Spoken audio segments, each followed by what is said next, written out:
দেখো সব নাটক খোলা হচ্ছে তুমি, তোমার তো মজা লাগছে। সব তুমি তুমি একলা নিচ্ছ যে। বিশু তুমি চুপ করো। চুপ করো মানে? বিশু ভাই ঠিকই বলছে। একটু আসবি, আমি চলে যাবো। এইবার তোমার বাদি আসে। মা তাহলে আমি আসছি, যাইও। তোমার তোমার দরকার নাই, এখানে শুয়ে থাকবে না, যাবে। চলো চলো। মা আমি আর দাঁড়াবো না, বাড়িতে একটুকু কাজ ফেলে এসেছি, মাকে একটু দেখি।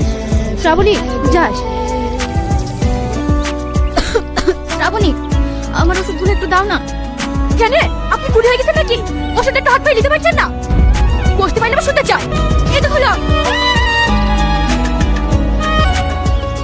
কি গো তোমার আবার কি হলো? আর বাকি শুধু একটা রাগিং কুক করে কাশবে, আর এটা তো ওর আবার হুকুম করবে। ওই সব আমি সহ্য করতে পারবো না। এমন করলে হবে? মার বয়স হয়ে গেছে, একটু তো সহ্য করতেই হবে। তোমার মা তুমি সহ্য করো গা, ওই সব আমি পারবো না।